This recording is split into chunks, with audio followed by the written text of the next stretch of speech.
History loves to pretend it is built by ideals, strategy, and noble speeches. Cute.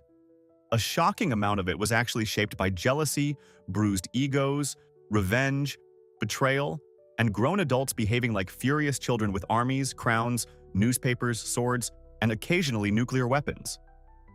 These are 32 of the dumbest, nastiest, most vicious feuds in history, where personal grudges somehow became everyone else's problem. 1. If you ever thought the Three Musketeers was being dramatic, congratulations. Real French politics had already beaten it to the punch. Cardinal Richelieu, France's all-powerful first minister, was locked in a poisonous feud with Queen Anne, the Spanish-born wife of King Louis XIII. Richelieu was convinced Anne was secretly helping her Spanish relatives, which was slightly awkward because Spain was France's biggest enemy. So he treated the queen less like royalty and more like a suspicious email attachment. He watched her, intercepted her letters, and tried to damage her reputation whenever possible. The famous affair of the diamond studs was rooted in this world of spying, rumors, and romantic scandal. It was not just court gossip, it was a high-stakes political knife fight in silk sleeves where everyone smiled beautifully while trying to ruin each other's lives. 2. The duel between Miyamoto Musashi and Sasaki Kojiro is basically the samurai version of showing up late to a final exam, insulting the professor, and still getting the highest grade. Kojiro was a legendary swordsman, famous for his long blade and his terrifying swallow-cut technique. Musashi was undefeated, unpredictable, and apparently allergic to normal behavior. On the day of their duel, he arrived hours late, which was not an accident. It was psychological warfare with sandals. Then he made it worse by not bringing a proper sword. During the boat ride to the island, he carved a crude wooden weapon from an oar, because nothing says respect like fighting a master swordsman with boat furniture. Kojiro attacked in fury, but Musashi dodged and struck him down with one brutal blow. A legend ended by wood, timing, and world-class disrespect. 3. The feud between John F. Kennedy and Nikita Khrushchev was not about pride, territory, or some royal cousin being annoying. It was a 13-day nightmare where two men stared each other down, while the entire planet quietly wondered if breakfast would be interrupted by nuclear fire. During the Cuban Missile Crisis, Khrushchev secretly placed Soviet nuclear missiles in Cuba, practically on America's front lawn. Kennedy answered with a naval blockade, and suddenly the Cold War stopped being theoretical and became very, very sweaty. Every ship movement, every message, every military decision could have pushed the world into catastrophe. It was the most terrifying game of chicken ever played, except instead of two cars, it involved submarines, bombers, and enough warheads to end civilization. A political feud became a global panic attack with suits, maps, and fingers hovering near buttons nobody should ever press. 4. The clash between President Harry S. Truman and General Douglas MacArthur was basically a constitutional cage match over one simple question. Who runs the country, the elected president or the celebrity general with a fan club the size of a religion? During the Korean War, MacArthur was not just respected. He was treated like a military demigod with sunglasses and opinions. Unfortunately, he also hated Truman's limited war strategy and publicly undermined it. MacArthur wanted to expand the war into China and even discuss nuclear options because, apparently, "let's avoid World War III" sounded too timid for him. Truman faced a nightmare choice. Fire a national hero and look weak, or let a general openly challenge civilian control of the military. He chose the first option and dismissed MacArthur. It was wildly unpopular, but it made one thing painfully clear. In America, the army does not outrank the Constitution. 5. Julius Caesar and Pompey the Great began as political partners and ended as the ultimate Roman breakup, the kind where nobody just unfollows anyone, they start a civil war. Along with Crassus, they formed the First Triumvirate, a private power club that more or less ran Rome while pretending the Republic was still fine. Then Crassus died, removing the one human speed bump between two colossal egos. Pompey aligned himself with the Senate, which feared Caesar's popularity, military success, and general habit of looking like the main character of history. The Senate ordered Caesar to give up his army. Caesar responded by crossing the Rubicon with his legions, which was less a political statement and more treason with excellent branding. From that moment, Rome was doomed to war. The feud proved that a republic cannot survive two men who both believe destiny personally sent them an invitation. 6. You might assume Leonardo da Vinci and Michelangelo, two of the greatest artists who ever lived, shared deep mutual respect. That is adorable. In reality, they could barely stand each other. Leonardo was elegant, charming, intellectual, and surrounded by admirers. Michelangelo was brilliant too, but also famously grumpy, rough, antisocial, and dressed like personal grooming was a conspiracy. Their rivalry was one of Florence's worst-kept secrets. They traded insults in public and seemed to take genuine pleasure in poking each other's insecurities. In one famous story, Leonardo mocked Michelangelo over a difficult sculpture project, and Michelangelo fired right back by reminding him of his own failed bronze horse commission. This was not gentle artistic critique. This was Renaissance trash talk with marble dust on it. And somehow, their mutual contempt may have pushed both men harder, because nothing motivates genius like wanting your rival to suffer professionally. 7. John Adams and Thomas Jefferson started as revolutionary brothers and somehow turned into the 18th century version of two former best friends subtweeting each other with quills. During the American Revolution, they worked together to build a new nation. But once the country actually existed, politics did what politics does best. It took a friendship and ran it through a meat grinder. Their feud exploded during the election of 1800, one of the ugliest campaigns in American history. Anonymous pamphlets and newspaper attacks flew everywhere. Adams' supporters painted Jefferson as a godless radical and coward. Jefferson's allies portrayed Adams as a furious little monarchist who secretly wanted a crown. It was brutal, petty, and deeply personal. Then, in old age, they somehow reconciled through letters. In one of history's most dramatic closing scenes, both died on July 4th, exactly 50 years after the Declaration of Independence was approved. 8. The feud between Bill Gates and Steve Jobs was not just about computers. It was a philosophical war over who stole the future more elegantly. Jobs exploded when he saw Microsoft's early Windows interface, convinced Gates had ripped off Apple's graphical design. To Jobs, this was betrayal. To Gates, it was more like both men had been shopping in the same suspiciously unlocked house. His legendary comeback was basically, "Steve, we both stole from Xerox, I just got there differently." Ice cold. The deeper fight was about vision. Jobs wanted tightly controlled, beautifully designed machines that felt almost magical. Gates wanted software everywhere, on every boring beige box humanity could tolerate. The rivalry became a defining myth of Silicon Valley, where genius, copying, improving, and ego all got mixed together in one expensive blender. It was theft, innovation, and branding wearing the same black turtleneck. 9. Alexander Hamilton and Aaron Burr's feud was a slow-motion carriage crash that somehow ended in the most ridiculous formal murder ritual imaginable: a duel. Their hatred did not spring from one argument. It built over years of political sabotage, insults, mistrust, and ego bruises. Hamilton saw Burr as an ambitious opportunist with no principles, which was rich coming from a man who treated political combat like an Olympic sport. He repeatedly blocked Burr's career, and Burr remembered every slight like a human filing cabinet of resentment. The final spark was absurdly small. Hamilton was reported to have called Burr dangerous and expressed a deeply insulting opinion about him at a dinner. Burr demanded an apology. Hamilton refused to grovel.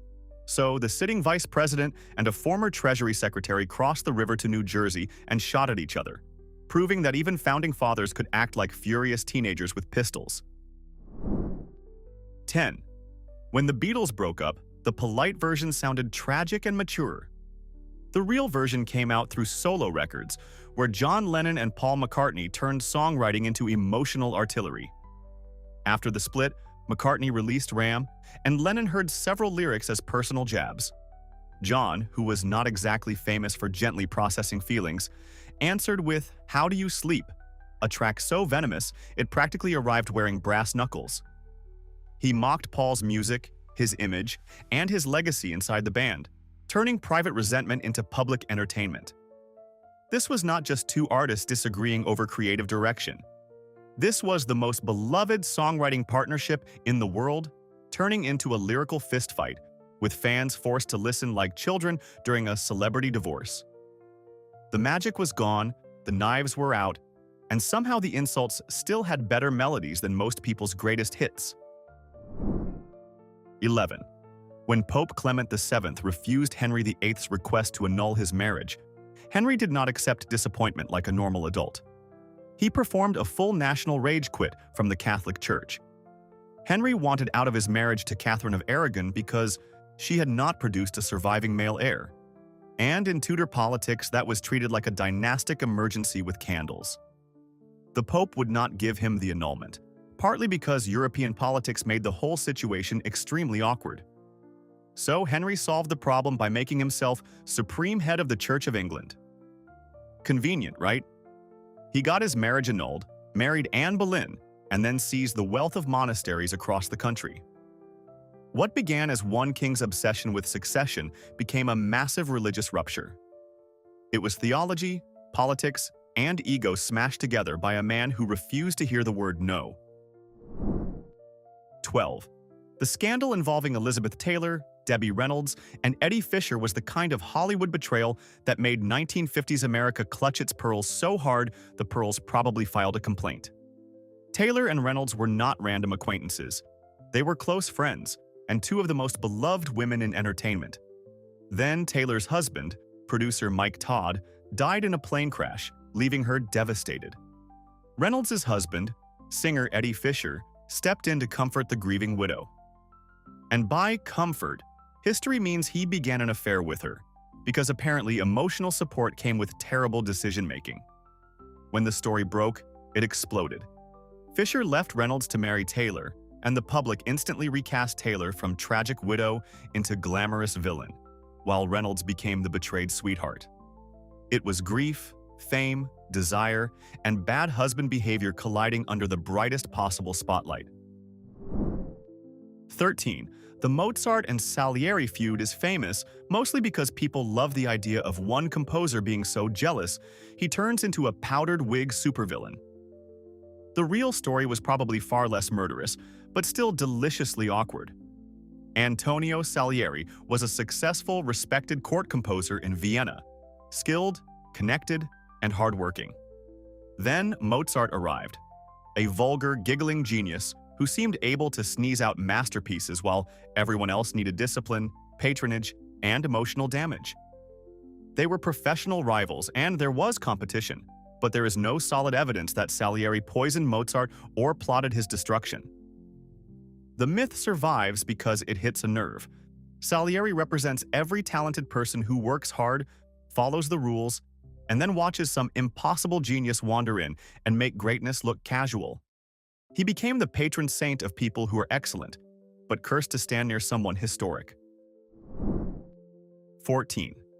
Richard the Lionheart and Saladin had one of history's strangest rivalries because they were mortal enemies who behaved like members of an extremely violent gentleman's club. During the Third Crusade, they led opposing armies in a brutal holy war, yet their feud was filled with gestures of respect that feel almost impossible today. When Richard became seriously ill, Saladin did not celebrate. He reportedly sent his own physician, along with fruit and snow, to help cool him down. When Richard lost his horse in battle, Saladin sent replacement mounts because apparently even killing your enemy had etiquette. This was still war, not a tea party with swords, but the level of chivalric respect was bizarre. They wanted victory, they wanted glory, and yes, they were willing to spill blood. But somehow they also seemed determined to prove that if you must destroy someone, you should at least be classy about it. 15.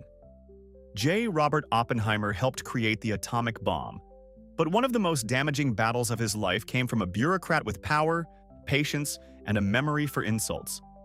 Lewis Strauss, chairman of the Atomic Energy Commission, had long resented Oppenheimer. The grudge reportedly deepened after Oppenheimer made a clever public remark at Strauss's expense, drawing laughter in the room. For most people, that would be embarrassing. For Strauss, it became a personal fossil, preserved for future revenge. Years later, he helped drive the security hearing that destroyed Oppenheimer's public standing. Oppenheimer's old left-wing associations and his concerns about the hydrogen bomb were used to portray him as a security risk. The result was a humiliating loss of clearance for a national hero. It was not just politics. It was a character assassination with paperwork, procedure, and the cold patience of a man who never forgot being laughed at. 16. Prince and Michael Jackson never had the loud, messy feud of celebrities screaming in tabloids. Their rivalry was quieter, stranger, and somehow even more iconic. Both were fighting for musical supremacy in the 1980s, and the tension between them became legendary. Michael reportedly wanted Bad to be a duet with Prince, but Prince passed, partly because the opening line would have sounded absurd, coming from him to Michael. Honestly, fair. Their competition was less about public insults and more about weird dominance rituals. In one famous story, Prince visited Jackson's studio and challenged him to ping pong. Michael could not really play, so Prince smashed shots past him like he was settling a constitutional dispute with a paddle. Then he allegedly declared victory and left. No speech, no press conference, just a tiny athletic humiliation wrapped in purple mystery. It was petty, silent, bizarre, and completely perfect. 17. Al Capone versus Eliot Ness feels like the plot engine for every gangster story ever made. On one side stood Capone, public enemy number one, a charming, brutal mob boss who treated Chicago like a private business park for crime. He had politicians, cops, and judges under pressure or on the payroll, and for years he seemed untouchable. On the other side was Eliot Ness, leading a small group of federal agents who became known as the Untouchables because they could not be bribed. That alone made them dangerous in a city where corruption practically had office hours. Ness and his team raided breweries, smashed operations, and turned Capone's empire into a public target. But the ending was hilariously uncinematic. The feared gangster was not finally beaten in a glorious shootout. He was convicted for tax evasion. After all the blood and terror, Capone was defeated by accounting. Beautifully boring. 18. In 1972, the Cold War temporarily stopped being about missiles and speeches and moved onto a chessboard in Iceland. Bobby Fischer, America's brilliant and unstable chess rebel, faced Boris Spassky, the calm Soviet champion produced by the mighty Soviet chess system. This was not just a match. It was capitalism versus communism with pawns. Fischer turned the event into psychological warfare before the pieces even settled. He complained about the cameras, the lights, the chairs, the noise, and almost everything except oxygen, though honestly that may have been next. He even forfeited the second game, which looked like a meltdown but also rattled the Soviet side badly. Spassky was used to disciplined opponents, not a genius storm cloud with demands. Fischer's chaos combined with terrifying chess skill broke the rhythm of the match. He won, and the West celebrated as if he had checkmated the entire Kremlin. 19. During the French Revolution, the career ladder was terrifyingly simple. Today you are a hero of liberty. Tomorrow you are being measured for the guillotine. The feud between Maximilien Robespierre and Georges Danton shows this perfectly. They had once been allies, both major voices of the revolution. Danton was loud, earthy, charismatic, and connected to the streets. Robespierre was cold, rigid, and convinced virtue required a truly horrifying amount of blood. As the reign of terror intensified, Danton grew sick of the executions and called for moderation. To Robespierre, moderation sounded suspiciously like treason, wearing a polite hat. Using his influence in the Committee of Public Safety, he helped send Danton and his supporters to trial and then to the blade. Danton reportedly warned that Robespierre would follow him. He did. Less than 4 months later, the guillotine welcomed Robespierre too. 20. The Ford versus Ferrari feud may be the most expensive act of corporate revenge ever placed on wheels. In the early 1960s, Henry Ford II tried to buy Ferrari, and negotiations went far enough that a deal seemed possible. Then Enzo Ferrari abruptly backed out, reportedly offended by the idea of giving Ford control over his racing program. Ford took this not as a business setback, but as a personal insult delivered with Italian hand gestures.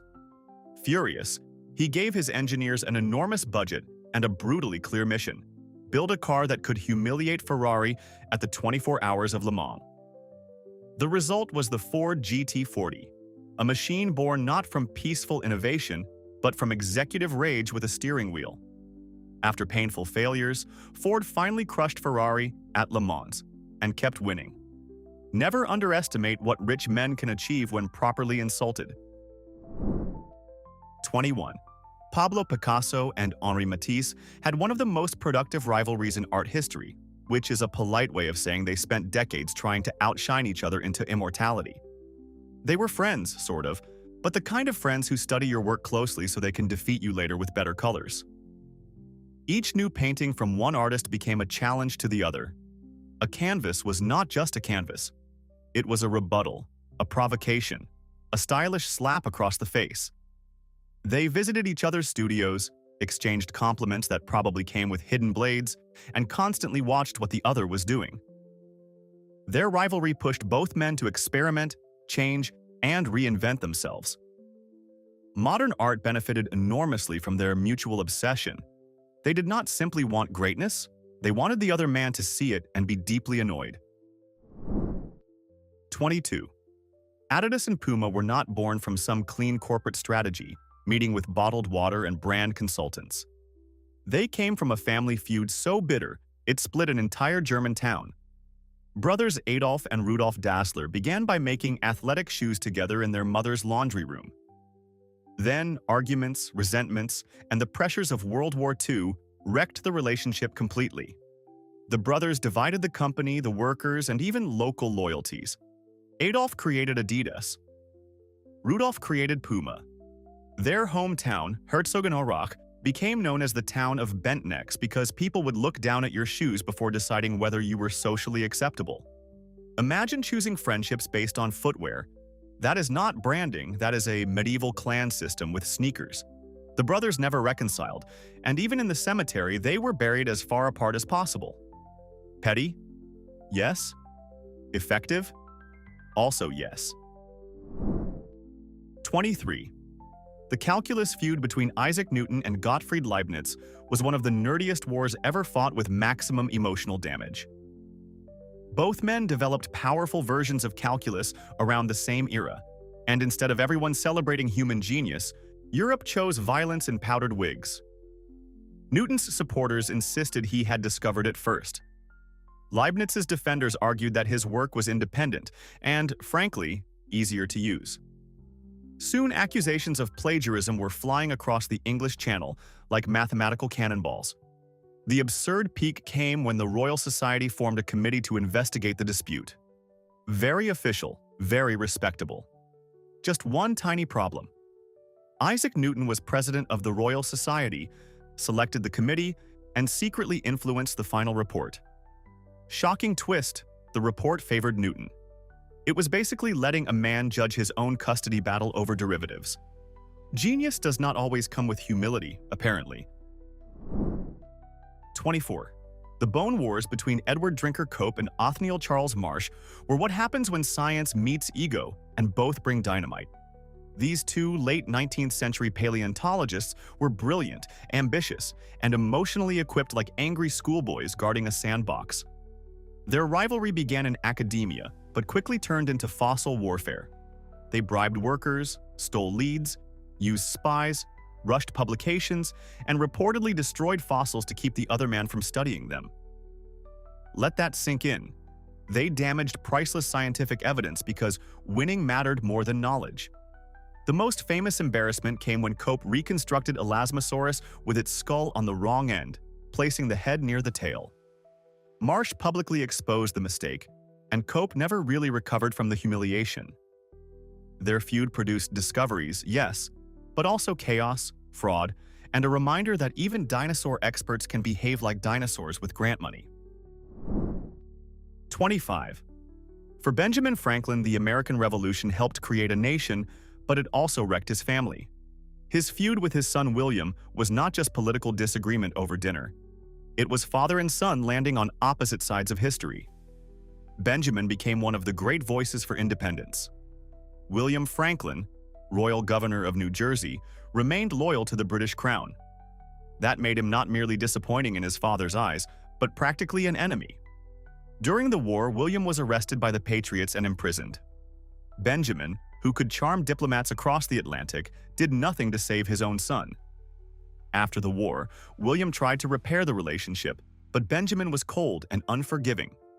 In one final bitter exchange, he treated reconciliation almost like a debt settlement. The birth of the United States came with fireworks, ideals, and one brutally broken family. 26.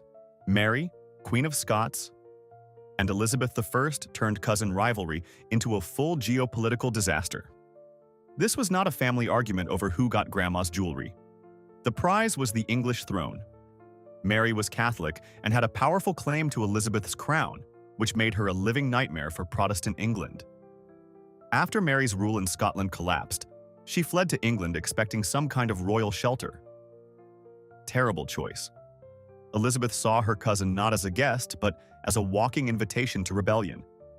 Mary spent nearly 19 years under house arrest, while Catholic plots, spies, and coded letters swirled around her.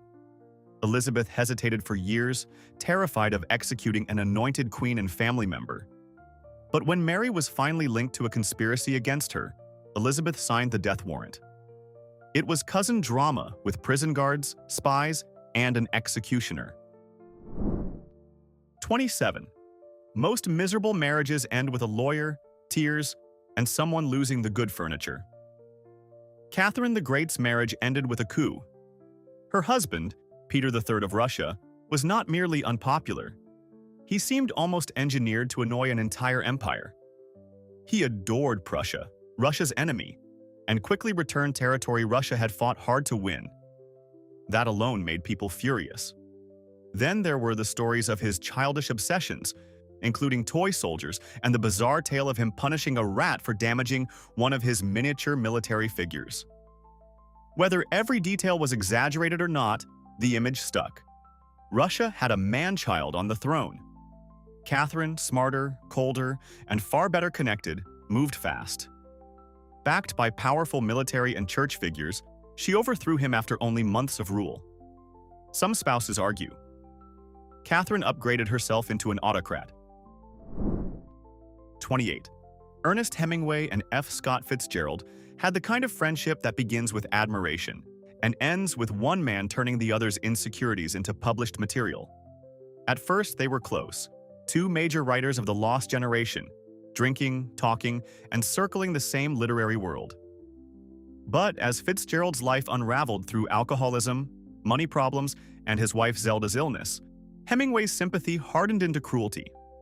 He mocked Fitzgerald publicly and privately, often portraying him as weak and pathetic. The nastiest example came in Hemingway's memoir, where he shared an intimate, humiliating story about Fitzgerald worrying over his body and masculinity. Whatever actually happened, publishing it was a savage betrayal. Hemingway was a brilliant writer, yes, but this feud showed another side of him. A man who could turn friendship into ammunition and then call it literature. 29.